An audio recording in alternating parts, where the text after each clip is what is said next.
السلام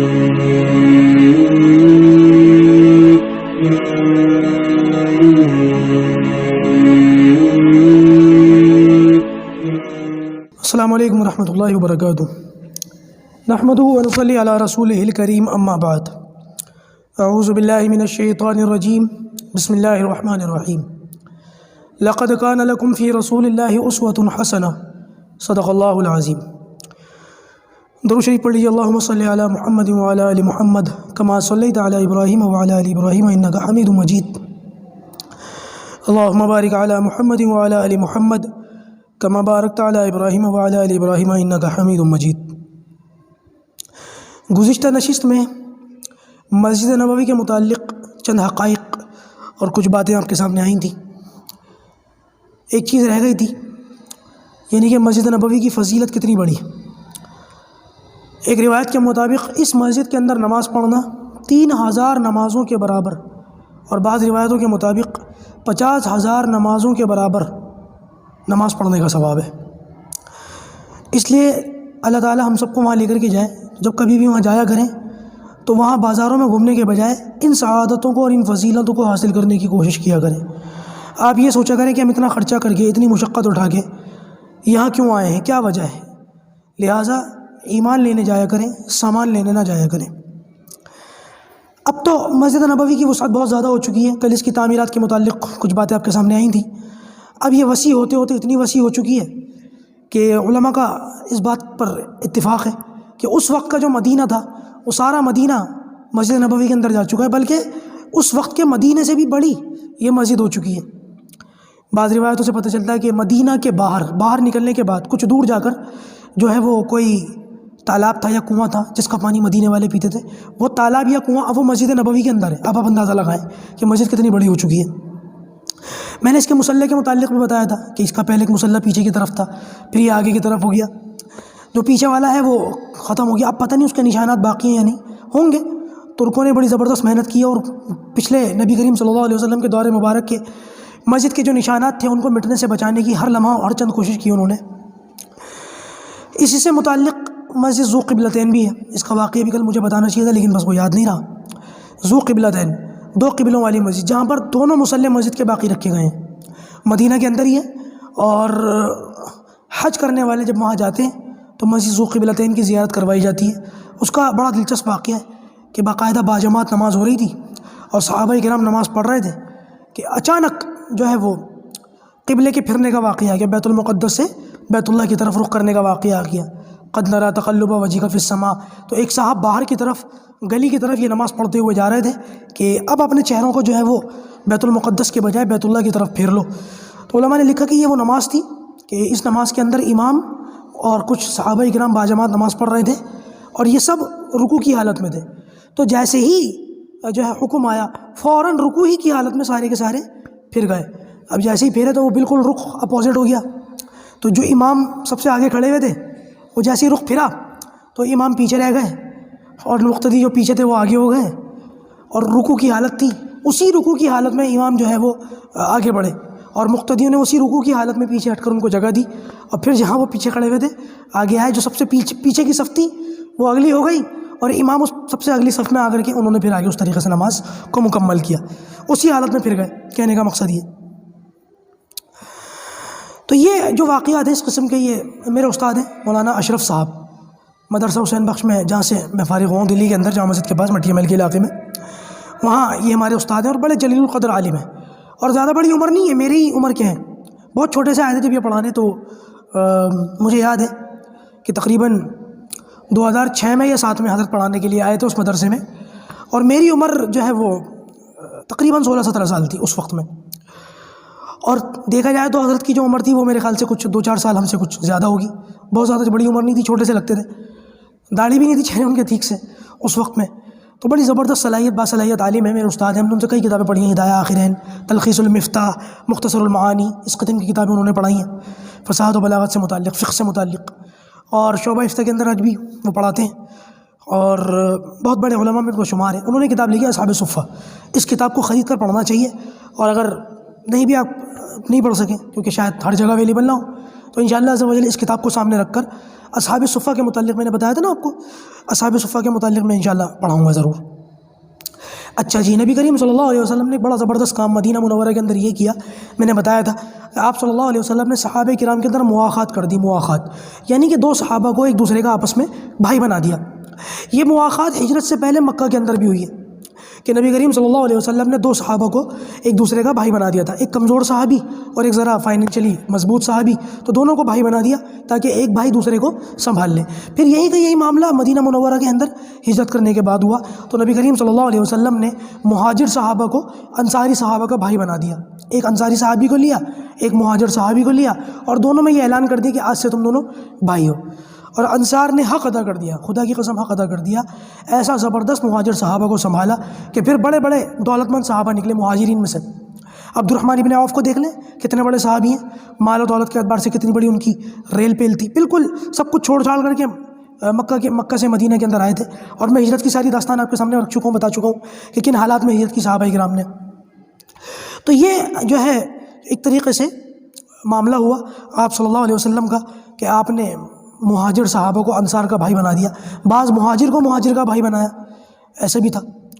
اور انصار صحابہ نے اپنے مہاجر بھائیوں کے ساتھ پھر یہ سلوک کیا کہ اپنی کسی کے پاس کوئی کھیت تھا، کوئی باغ تھا، وہ آدھا کھیت آدھا باغ اس کو دے دیا کرتا تھا، یعنی کہ اپنے آدھے ایسٹس، کوئی گھر ہو کوئی چیز ہو، اپنے آدھی جو بھی دولت زمین جائیداد ہوتی تھی اس میں سے جو ہے وہ اپنے مہاجر بھائی کو دے کر کے ان کو خود مختار کر دیا کرتا تھا۔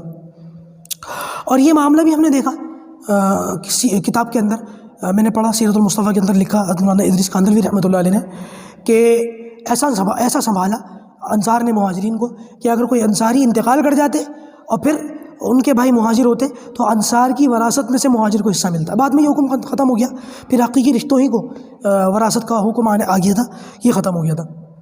بہرحال کہنے کا مقصد یہ کہ آج بھی یہ چیز ہمارے اندر زندہ کرنے کی ضرورت ہے، ہمارے اندر سے بہت ختم ہو چکی ہے مسلم معاشرے کے اندر، ہم ایک دوسرے کو سنبھالتے نہیں ہیں، ہم ایک دوسرے کو دیکھتے نہیں ہیں، ہم ایک دوسرے کا خیال نہیں کرتے۔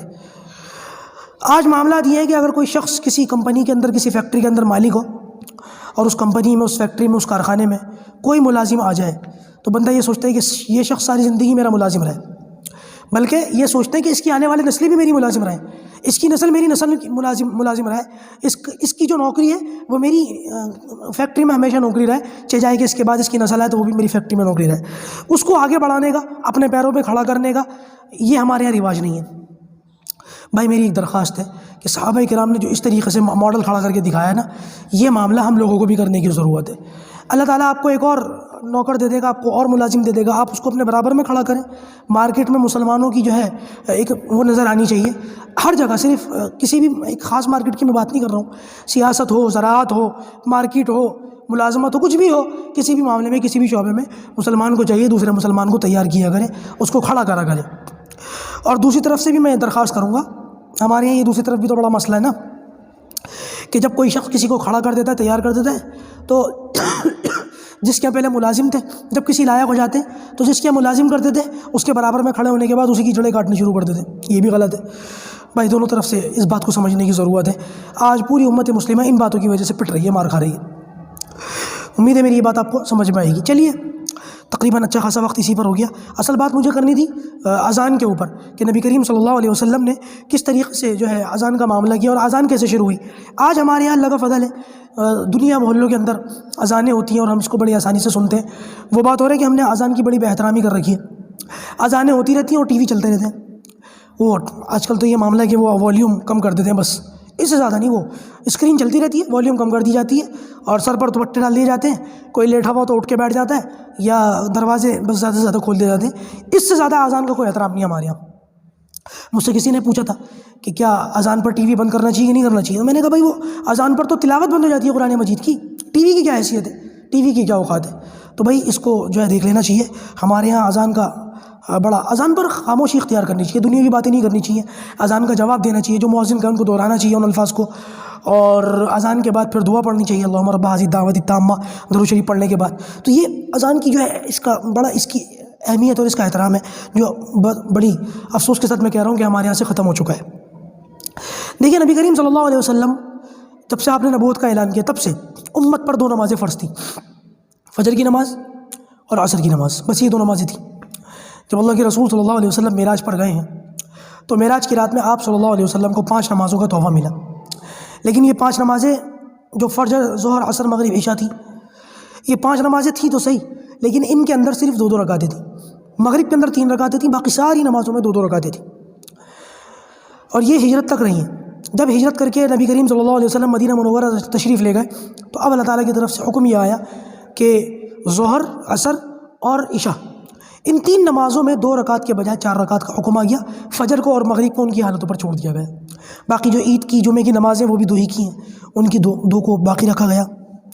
تو جب ہجرت کر کے بعد مدینہ منورہ میں صحابہ کرام پہنچے تو اب ضرورت اس بات کی پیش آئی کہ نماز کے لیے لوگوں کو بلایا جائے۔ بات دراصل یہ ہے کہ مدینہ کے اندر نماز کا طریقہ یہ تھا کہ جب کبھی بھی نماز کا وقت ہوتا تھا، جیسے ہی زوال کا وقت ختم ہوا، ظہر شروع ہوئی، تو صحابہ کرام جو اپنی، کوئی مارکیٹ میں ہے، کوئی زراعت میں ہے، کوئی کہیں ہے، کوئی کہیں ہے، سب لوگ نکل کر کے جو ہے مسجد میں آ کر کے بیٹھنا شروع ہو جاتے تھے۔ اور جب ایک اچھا خاصا مجمع ہو جاتا تھا، نبی کریم صلی اللہ علیہ وسلم حجرے سے نکلتے تھے، نماز پڑھا دیا کرتے تھے۔ یہی نماز کا طریقہ تھا۔ اس میں بعض مرتبہ کبھی دیر بھی ہو جاتی تھی، کبھی جلدی بھی نماز ہو جاتی تھی، اور اس میں کوئی طریقہ خاص نہیں تھا۔ نبی کریم صلی اللہ علیہ وسلم نے ضرورت کو محسوس کیا کہ اب لوگوں کو جمع کرنے کے لیے، لوگوں کو نماز کے لیے بلانے کے لیے کوئی طریقہ اختیار کیا جائے۔ آپ نے صحابہ کرام کو جمع کر کے اس بات کا مشورہ کیا۔ صحابہ کرام نے الگ الگ رائے دی۔ کسی نے کہا کہ یا رسول اللہ، ہمیں چاہیے کہ ہم بوق بجایا کریں۔ بوق آج کی زبان میں شنک کو کہتے ہیں، شنک۔ دراصل اس زمانے میں جو ہے یہودی اپنی مذہبی عبادت گاہ کے اندر بلانے کے لیے لوگوں کو بوق بجاتے تھے، شنک بجاتے تھے، جس کو جو ہے وہ ٹوں کر کے بڑی عجیب سی آواز، مندروں کے اندر آج ہندوستان کے پجاری بجاتے ہیں، آپ نے سنا ہوگا، اس کو بوق کہتے ہیں، شنک جس کو کہتے ہیں۔ اس زمانے میں یہودی بجاتے تھے۔ اب یہودیوں نے اذان کی کاپی کر لی، پہلے بوق بجاتے تھے، تو اب یہ بوق والی روایت یہودیوں سے منتقل ہو کر ہمارے ہندو پنڈتوں میں آ گئی ہے، اور اب یہودیوں نے بھی کچھ خاص کلمات جو ہے وہ کہنے شروع کر دیے اذان کی طرح، اور یوٹیوب وغیرہ پر اس کی ویڈیوز اویلیبل ہے، میں نے بھی دیکھی تھی، پتہ نہیں کیا کیا بول رہے ہیں۔ بالکل اذان کی کاپی دیکھا جائے، بالکل اذان کی کاپی، وہی اونچی جگہ پر کھڑے ہو کے مینار پہ لاؤڈ اسپیکر استعمال کر کے وہ ویڈیوز میں نے دیکھی ہیں، اور اذان کا اور ان کی یہودی اذان کا کمپیریزن کیا گیا، تو پتہ یہ چلا کہ میں دیکھ رہا تھا کہ ان کی کیا اوقات ہے، ان کی کیا حیثیت ہے۔ آج ہماری کاپی کر رہے ہیں، اذان کی کاپی کر رہے ہیں۔ پہلے شنک بجاتے تھے، اس کو چھوڑ دیا، اب مسلمانوں کی کاپی کرنی شروع کر دی۔ اس کے اندر اتنا اثر ہے اذان کے اندر، بلکہ دین اسلام کے تو ہر معاملے کے اندر اثر ہی اثر ہے۔ تو نبی کریم صلی اللہ علیہ وسلم سے کسی نے کہا یا رسول اللہ، بوق بجانا چاہیے، تو آپ صلی اللہ علیہ وسلم نے منع فرما دی کہ نہیں، بوق نہیں بجایا جائے، اس میں یہودیوں کی مشابہت ہے۔ تو کسی نے کہا یا رسول اللہ، ناقوس بجانا چاہیے۔ ناقوس ایک قسم کی لکڑی ہوتی ہے، وہ جو پہلے لکڑی کا، جو آپ نے چرچ میں دیکھا ہوگا گھنٹا وغیرہ بجتا ہے آج، پہلے یہ لکڑی کا ہوتا تھا اور چھوٹا سا ہوتا تھا، تو وہ بجاتے تھے، اور وہ ڈھم کر کے بجتا تھا، اور بڑا ہوتا تھا تو تھوڑی سی اس کی آواز جو ہے وہ گونج جاتی تھی، اور دور دراز کے لوگ جو ہے چلے جاتے تھے، یہاں بھی عبادت کا وقت ہو گیا۔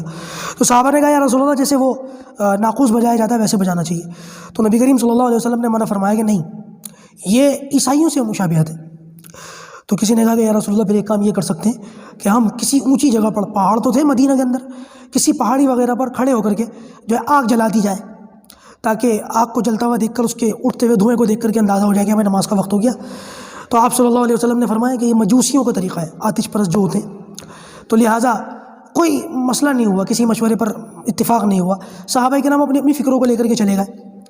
ایک صحابی کا نام آتا ہے جو ہے عبداللہ ابن زید، یہ بڑی فکر مند صحابی تھے، ان کو اس بات کا بڑا زیادہ جو ہے اثر ہوا اس بات کا، اور بڑی فکر ہوئی ان کو، سوچتے سوچتے سو گئے کہ کیا طریقہ ہونا چاہیے، کیا مشورہ اللہ کے رسول کو دینا چاہیے، سو گئے۔ کہتے ہیں کہ میں نے خواب میں دیکھا 2 ہرے رنگ کے کپڑے پہنا ہوا ایک شخص میرے آگے سے گزر رہا ہے، ناقوس بجاتا ہوا۔ تو میں نے اس سے کہا کہ بھائی تم مجھے یہ ناقوس بیچو گے؟ تو اس نے کہا کہ کیا کرو گے؟ تو اس نے کہا کہ میں اس کی وجہ سے اس کو بجا کے ایمان والوں کو، مسلمانوں کو نماز کی طرف بلاؤں گا۔ تو وہ جو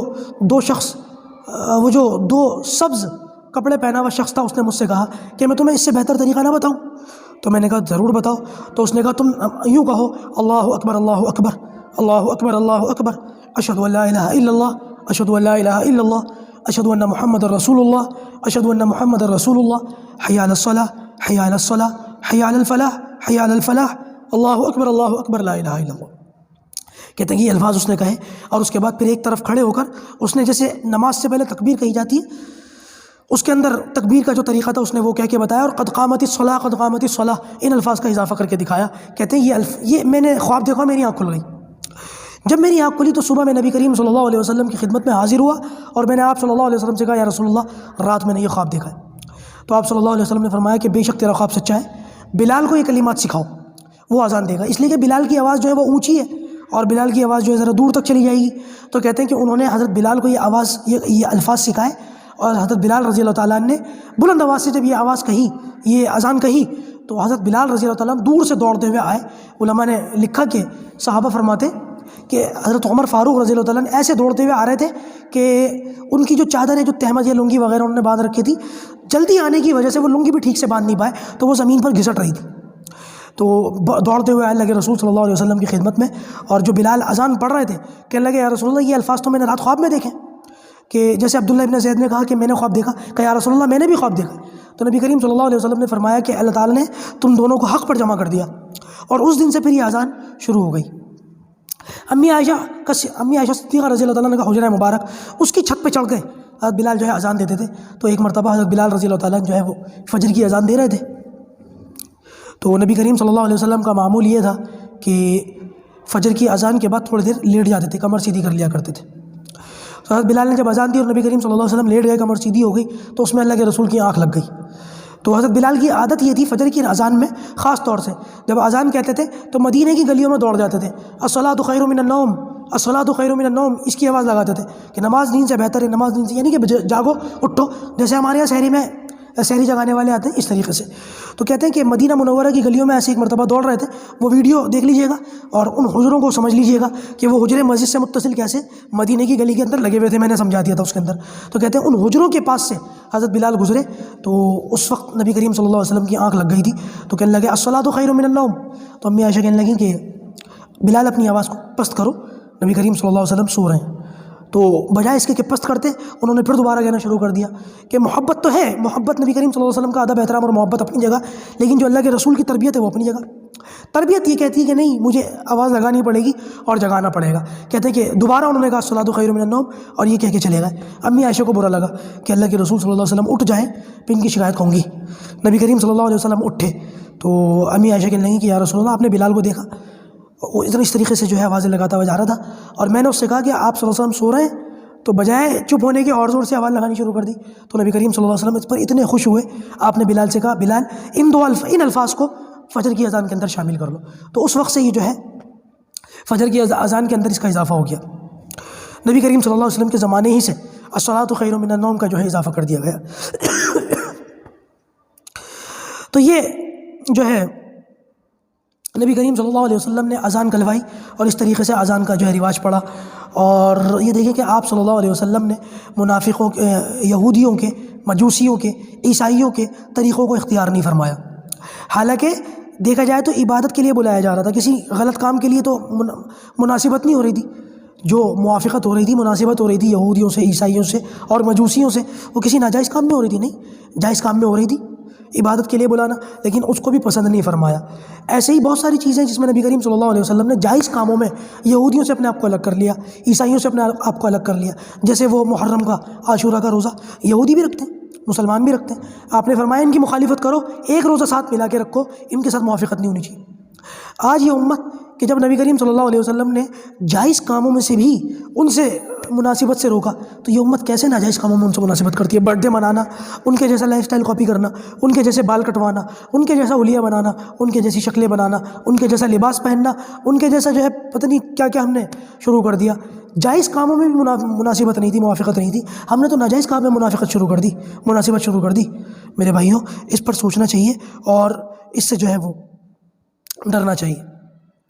تو یہاں پر جو ہے وہ بات مکمل ہو جاتی ہے کہ کس طریقے سے اذان کا معاملہ شروع ہوا اور کیسے اذان جو ہے اس کا رواج ہوا، اور اس انشاءاللہ پھر مدینہ کے اندر اور بھی جو کام ہوئے، یہ پہلا سال چل رہا ہے ہجرت کے بعد کا، اور پہلے سال کے اندر میں کئی چیز آپ کے سامنے رکھ چکا ہوں۔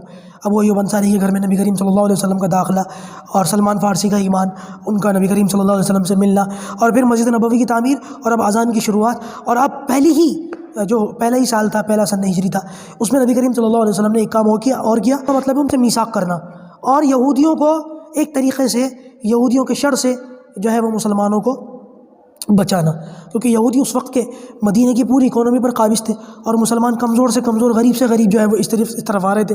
تو یہ میثاق ہوا، ان سے جو ہے بات چیت کی گئی، کچھ جو ہے معاہدہ ہوا، ایگریمنٹ ہوا، اور ایک طریقے سے جو ہے یہودیوں کو اس پر راضی کیا گیا، ایگری کیا گیا. انشاءاللہ اس کی جو بات ہے وہ اگلی نشست میں کل آئے گی. اللہ پاک ہم سب کو کہنے سننے سے زیادہ عمل کی توفیق عطا فرمائے. السلام علیکم ورحمۃ اللہ وبرکاتہ.